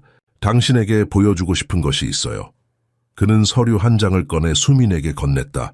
그것은 강남의 아파트를 매각한다는 계약서였다. 이게 무슨 의미인가요? 수민이 놀라서 물었다. 태우는 깊은 숨을 들이마셨다. 저는 결정했어요. 새로운 시작을 하고 싶어요. 우리 셋을 위한. 그 아파트는 과거의 유령들로 가득해요. 저는 새 집을 지으려고 해요. 서울과 순천 사이 양평에요. 수민의 눈이 커졌다. 정말요? 그런 큰 결정을... 네, 태우가 단호하게 대답했다. 당신과 형이 그리고 우리의 미래를 위한 결정이에요. 더 이상 과거에 묶여 살고 싶지 않아요. 그는 잠시 망설이다 이어 말했다. 그리고 당신의 교육 방법을 기반으로 하는 재단을 설립하려고 해요. 희망의 다리 재단이라고 부를 거예요. 당신이 이사장을 맡아주었으면 해요. 수미는 말문이 막혔다. 그녀의 손이 떨리기 시작했다. 왜 저인가요? 당신은 그저 아무것도 아니에요. 태우가 그녀의 손을 꼭 잡으며 말했다. 당신은 형이의 인생을 바꿨어요. 그리고 내 인생도 당신의 지혜와 사랑으로 다른 아이들도 도울 수 있을 거예요. 수민의 눈에 눈물이 고였다. 이것은 단순한 직업 제안이 아니었다. 태우는 그녀의 가치를 인정하고 그녀의 꿈을 실현할 수 있는 기회를 주고 있었다. 고마워요. 그녀가 마침내 말했다. 정말 의미 있는 일이 될 것 같아요. 태우는 그녀의 손을 더 단단히 잡았다. 이건 시작일 뿐이에요. 우리 앞에는 긴 여정이 있지만 함께라면 모든 것을 이룰 수 있을 거예요. 강물이 달빛에 반짝이는 가운데 두 사람은 형이를 사이에 두고 나란히 앉아 서울의 야경을 바라보았다. 미래는 여전히 불확실했지만 그들은 이제 함께 그것을 마주할 준비가 되어 있었다. 다음 주 내내 태우와 수미는 새로운 집과 재단 설립을 위한 계획을 세웠다. 저녁마다 그들은 태우의 서재에 모여 청사진과 아이디어를 논의했다. 형이도 종종 참여하여 자신의 방에 대한 의견을 적극적으로 제시했다. 창문이 커야 해요. 하늘이 많이 보이게요. 형이가 진지하게 말했다. 수미는 마음속으로 미소 지었다. 아이가 이렇게 자신의 생각을 표현하는 것은 몇 개월 전만 해도 상상할 수 없었던 일이었다. 그러던 어느 오후 수민이 형이의 숙제를 도와주고 있을 때 태우가 들어왔다. 그의 얼굴에는 복잡한 감정이 어려 있었다. 무슨 일 있어요? 수민이 걱정스럽게 물었다. 태우는 한숨을 내쉬었다. 어머니가 병원에 입원하셨어요. 가벼운 뇌졸중이래요. 수민은 즉시 자리에서 일어났다. 지금 가봐야겠네요. 제가 형이를 돌볼게요. 걱정 말고 다녀오세요. 태우는 감사의 눈빛을 보냈다. 고마워요. 하지만 당신도 함께 갔으면 해요. 형이도요. 수민은 놀랐다. 정말요? 어르신이 우릴 보고 싶어 하실까요? 모르겠어요. 태우가 솔직하게 대답했다. 하지만 우리는 가족이에요. 좋을 때나 어려울 때나 함께 해야죠. 삼성서울병원에 도착했을 때 그들은 윤희 여사가 작은 병실에 누워있는 것을 발견했다. 평소에 위험 있는 모습과 달리 그녀는 창백하고 연약해 보였다. 침대 옆에는 간호사가 서 있었다. 어머니 태우가 조심스럽게 불렀다. 윤희 여사는 천천히 눈을 떴다. 그녀의 시선이 태우에서 수민 그리고 형이에게로 향했다. 답, 왔구나. 그녀의 목소리는 약했지만 또렷했다. 태우는 어머니의 손을 잡았다. 의사 선생님 말씀으로는 가벼운 발작이래요. 곧 회복되실 거예요. 윤희 여사는 고개를 끄덕였다. 그녀의 시선이 수민에게 머물렀다. 김 선생님, 그녀가 불렀다. 가까이 와보세요. 수민은 조심스럽게 침대 가까이 다가갔다. 윤희 여사는 그녀를 오랫동안 바라보았다. 아들이 당신을 정말 사랑하나 보군요. 그녀가 마침내 말했다. 수민은 어떻게 대답해야 할지 몰라 침묵했다. 윤희 여사는 한숨을 내쉬었다. 내가 너무 고집을 부렸나 봐요. 나이가 들면 변화가 두려워져요. 태우는 놀란 표정으로 어머니를 바라보았다. 윤희 여사가 이런 식으로 마음을 열어 보인 적은 없었다. 할머니, 형이가 갑자기 침대 옆으로 다가와 말했다. 빨리 나아야 해요. 우리 새 집에 같이 가야 하잖아요. 윤희 여사의 눈이 커졌다. 새 집? 태우는 어머니에게 새 집에 대한 계획과 재단 설립 이야기를 들려주었다. 그는 어머니도 함께 살기를 바란다고 말했다. 윤희 여사는 처음에는 놀란 표정이었지만 점차 태우의 눈에서 진심을 읽을 수 있었던 듯했다. 그래, 그녀가 마침내 말했다. 어쩌면 새로운 시작이 우리 모두에게 필요한지도 모르겠구나. 그날 저녁 병원을 나오면서 수미는 태우의 손을 잡았다. 윤희 어머님이 많이 부드러워지신 것 같아요. 태우는 고개를 끄덕였다. 때로는 위기가 사람들을 변화시키기도 하죠. 어머니도 결국에는 가족의 행복을 원하세요. 단지 그것이 어떤 모습인지에 대한 생각이 달랐을 뿐이죠. 다음 날 수미는 윤희 여사를 다시 찾아갔다. 이번에는 혼자서. 그녀는 직접 끓인 약용 대추차와 순천 할머니가 손수 만든 보양 음식을 가져갔다. 윤희 여사는 처음에는 놀랐지만 곧 감사의 마음을 표했다. 왜 이렇게 친절하게 대하나요? 윤희 여사가 물었다. 내가 당신에게 그렇게 잘해주지 않았는데. 수미는 미소 지었다. 어르신은 태우 씨의 어머니세요. 그리고 형이의 할머니고요. 그것만으로도 저에게는 충분히 소중한 분이에요. 윤희 여사의 눈에 눈물이 맺혔다. 나는 내 아들이 다시 행복해지는 것을 보고 싶었어요. 지수가 떠난 후로 그 아이는 너무 변해버렸거든요. 하지만 당신을 만난 후로 그가 다시 웃기 시작했어요. 수미는 조용히 윤희 여사의 손을 잡았다. 어쩌면 노부인이 계속했다. 당신이 우리 가족에게 필요한 사람인지도 모르겠어요. 내가 너무 고집을 부렸군요. 그 순간 두 여인 사이에 조용한 이해가 형성되었다. 그것은 완전한 수용은 아니었지만 새로운 시작을 위한 첫걸음이었다. 병원에서 나온 후 수미는 양평의 부지를 보러 태우와 함께 가기로 했다. 차를 타고 가는 동안 그녀는 새로운 가능성에 대한 기대감으로 가슴이 부풀었다. 마치 그녀의 인생이 드디어 제자리를 찾아가는 것 같았다. 윤희 어머님이 정말 우리의 결정을 받아들이실까요? 수민이 조심스럽게 물었다. 태우는 운전대를 꽉 쥐며 대답했다. 어머니는 변화하고 계세요. 그리고 설령 완전히 동의하지 않으시더라도 이젠 상관없어요. 내 인생의 결정은 내가 내릴 거니까요. 수미는 태우의 단호함에 감동했다. 그는 더 이상 타인의 기대에 얽매인 아들이 아니라 자신의 길을 선택하는 남자였다. 양평에 도착하자 넓은 대지가 그들 앞에 펼쳐졌다. 푸른 언덕과 멀리 보이는 남한강, 그리고 주변의 울창한 숲. 이곳은 평화 그 자체였다. 여기서 새 출발을 시작할 거예요, 태우가 말했다. 당신과 형이, 그리고 우리의 미래를 위한 집을 지을 거예요. 수미는 눈을 감고 봄바람을 느꼈다. 그녀의 마음속에는 이미 이 공간을 채울 웃음소리와 행복한 추억들이 그려지고 있었다. 양평 땅을 구입한 후 2주가 지났다. 태우의 사무실에서 건축가가 새 집의 청사진을 펼쳐 보였다. 넓은 창문과 자연 친화적인 디자인의 현대식 한옥 스타일이었다. 이건 단순한 집이 아닙니다. 태우가 설명했다. 희망의 다리 재단의 첫 번째 센터가 될 거예요. 1층은 재단 활동 공간으로, 2층은 우리 가족의 생활 공간으로 설계했습니다. 수미는 청사진을 살펴보며 감동했다. 태우는 그녀의 교육 철학과 접근 방식을 반영한 공간을 만들고 있었다. 아이들을 위한 음악 교실, 미술 공간, 그리고 여기 감각 통합 놀이터까지요. 수민이 놀라움에 차서 말했다. 태우는 수민의 반응에 만족스러운 미소를 지었다. 당신의 방법이 형이에게 효과가 있었어요. 다른 아이들에게도 같은 기회를 주고 싶어요. 그때 형기가 건축가의 도면을 가리키며 물었다. 여기가 내 방이에요? 그래, 태우가 대답했다. 네가 원하는 대로 큰 창문이 있어. 별도 볼 수 있고. 형이는 흥분해서 방을 뛰어다녔다. 형아, 누나들도 올 수 있어요? 같이 놀게? 수민과 태우는 의미심장한 눈빛을 교환했다. 형이가 또래 아이들과 교류하기를 원한다는 사실은 놀라운 발전이었다. 그날 오후 수민은 할머니에게 전화를 걸어 새 집 소식을 전했다. 할머니, 정말 아름다운 곳이에요. 서울에서 1시간 정도 거리라 자주 찾아뵐 수 있을 거예요. 그래, 우리 수민이 이제 네 자신의 행복을 찾았구나. 할머니의 목소리에는 따뜻함이 묻어났다. 내가 너무 늙어서 서울 구경을 못할까 걱정했는데 이제 네 새 집도 볼 수 있겠구나. 다음 날 양평 부지에서 기공식이 있었다. 간소하지만 의미 있는 행사였다. 태우, 수민, 형이뿐만 아니라 윤희 여사도 병원에서 퇴원한 직후 참석했다.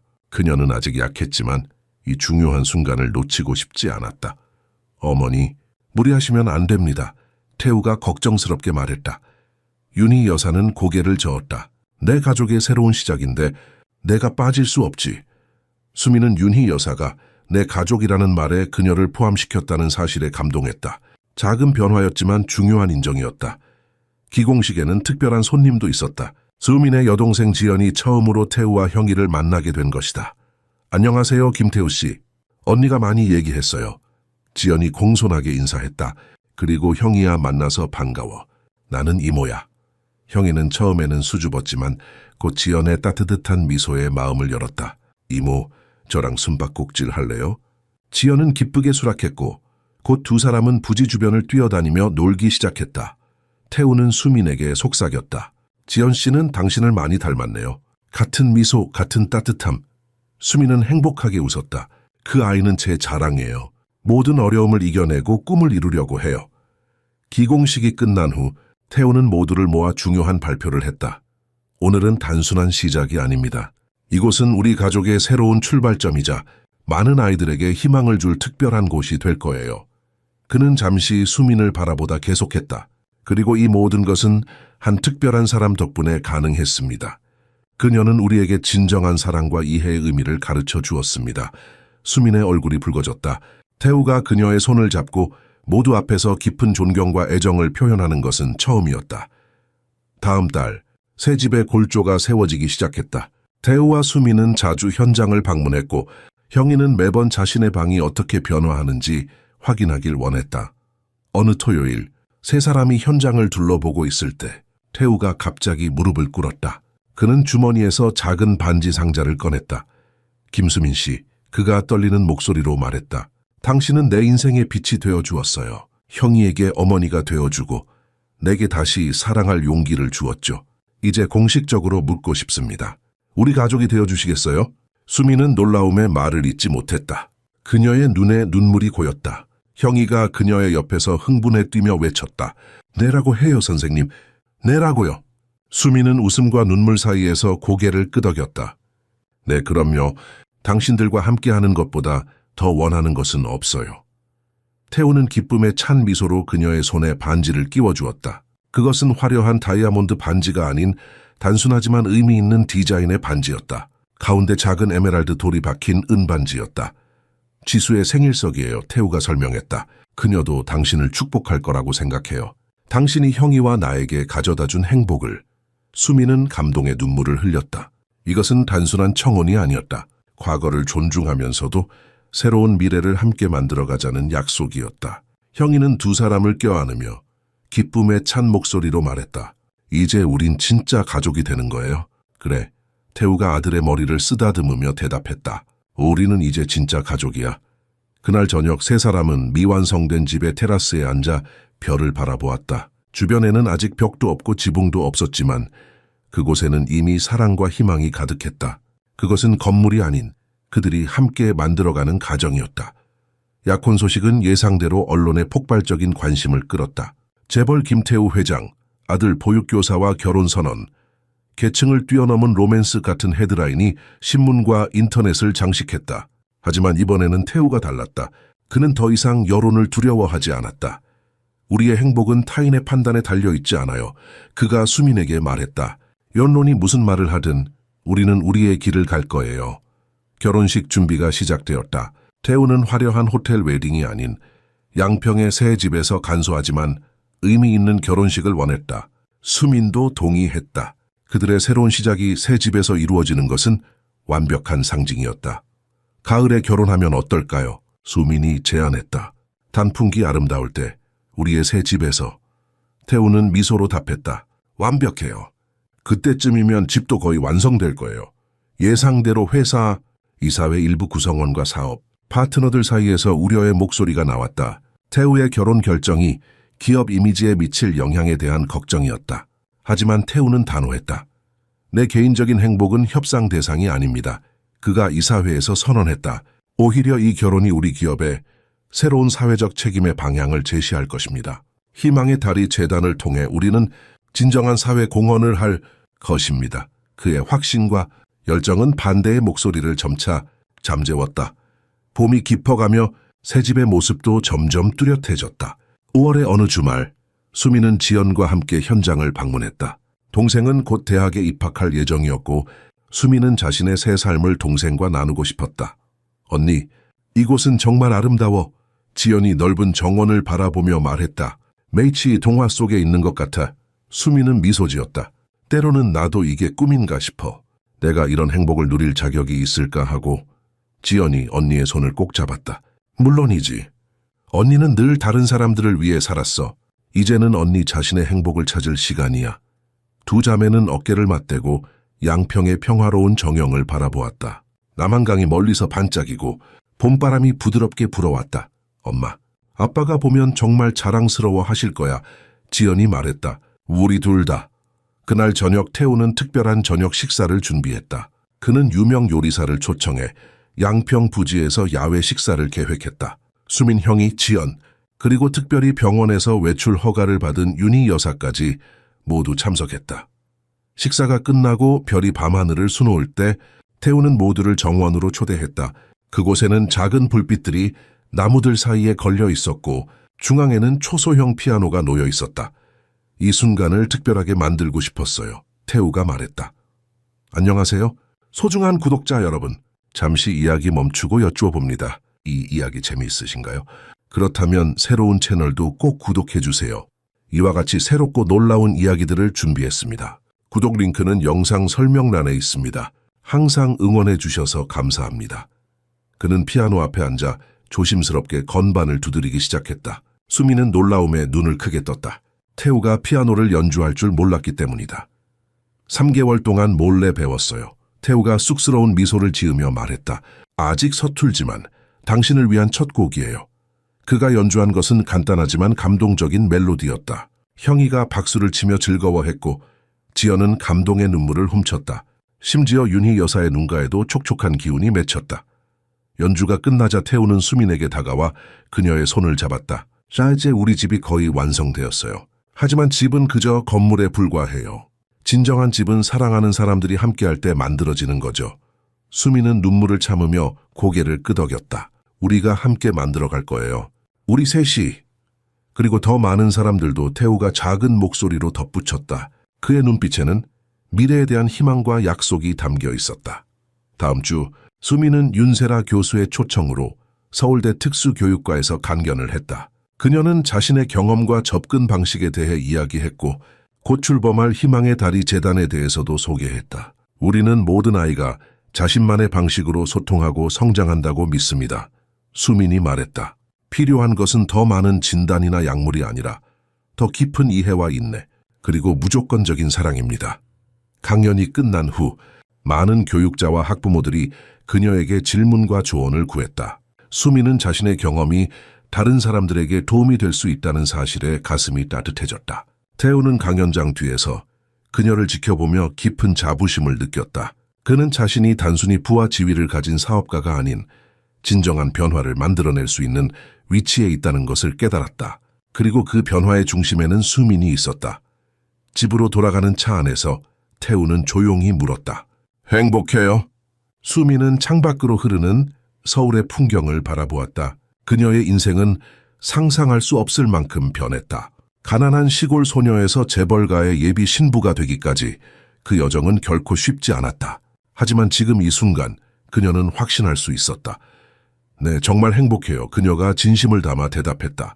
현기와 당신, 그리고 우리가 함께 만들어갈 미래가 있으니까요. 태우는 미소를 지으며 그녀의 손을 꼭 잡았다. 서울의 불빛이 그들 주위로 흘러갔고 앞으로의 여정은 여전히 많은 도전과 기쁨으로 가득할 것이었다. 하지만 그들은 이제 혼자가 아니었다. 함께였다. 가을이 양평의 산과 들을 황금빛으로 물들인 10월의 마지막 주말, 새 집의 정원은 결혼식을 위해 아름답게 장식되었다.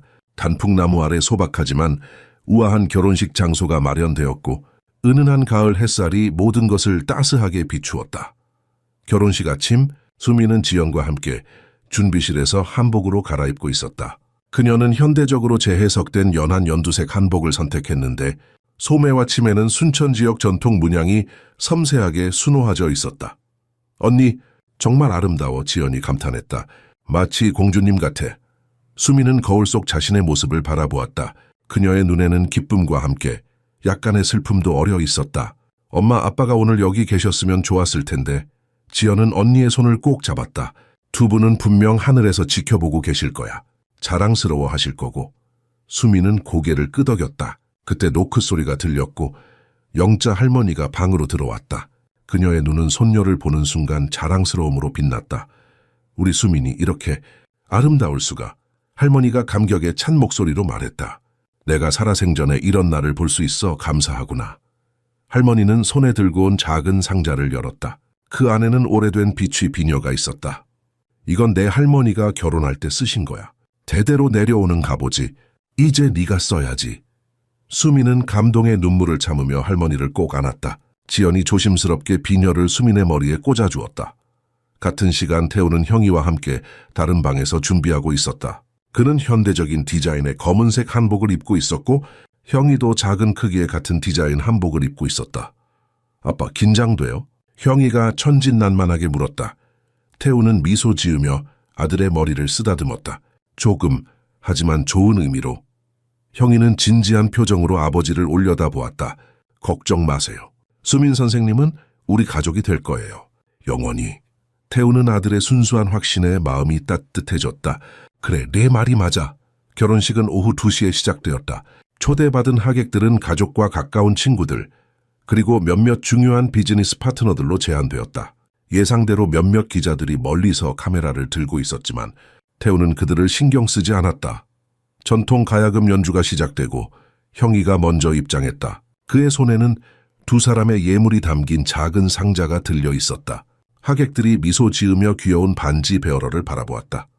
그런데 형이는 예상과 달리 중간에 멈춰 서더니 주머니에서 작은 단소를 꺼냈다. 그는 모두의 놀란 시선 속에서 짧지만 감미로운 멜로디를 연주했다.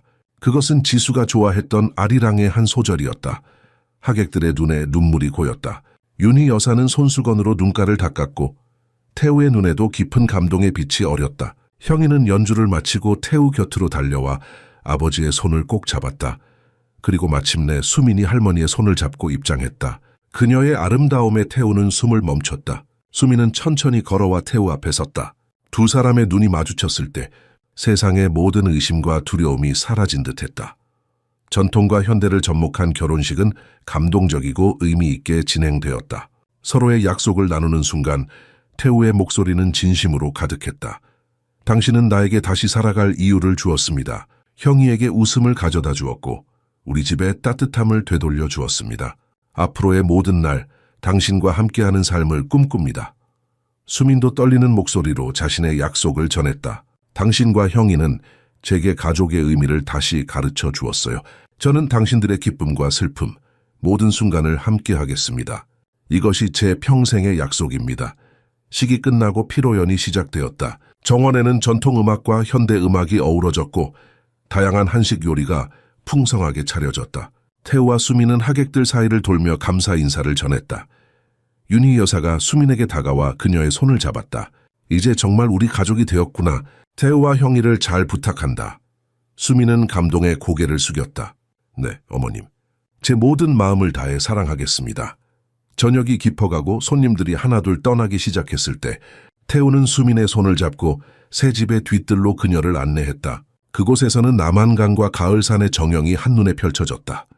이제 우리 집이에요. 태우가 말했다. 당신이 있어 완벽해진 우리 집. 그리고 우리 재단도요. 수민이 덧붙였다. 다음 주면 첫 번째 아이들을 맞이하게 되겠네요. 태우는 수민을 품에 안았다. 당신이 나에게 가르쳐준 것이 있어요. 진정한 분은 은행 계좌에 있는 게 아니라 우리가 나눌 수 있는 사랑의 크기라는 것. 수민은 태우의 가슴에 기대며 미소 지었다. 우리는 함께 많은 다리를 놓을 거예요. 사람들 사이에 마음과 마음 사이에. 그때 형이가 뛰어와 두 사람 사이에 끼어들었다. 세 사람은 웃으며 서로를 꼭 안았다. 달빛 아래 그들의 그림자는 하나로 합쳐져 길게 뻗어 있었다. 몇 달 후 수민과 태우의 재단은 공식적으로 문을 열었다.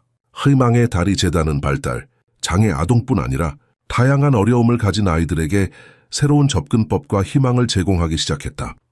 재단 개소식 날 수민은 작은 연단에 올라 자신의 철학을 나누었다. 모든 아이는 자신만의 방식으로 세상과 소통합니다. 우리가 해야 할 일은 그 아이의 언어를 배우고 그 아이가 자신의 방식으로 빛날 수 있도록 도와주는 것입니다. 태우는 자랑스러운 눈빛으로 그녀를 바라보았다. 형이는 다른 아이들과 함께 놀이터에서 뛰어놀고 있었다. 더 이상 혼자가 아닌 활기차고 행복한 소년으로 성장하고 있었다. 모든 것은 한 용기 있는 여인의 단순한 진실에서 시작되었다. 당신의 아들은 자폐가 아니에요. 그저 사랑이 필요할 뿐이에요.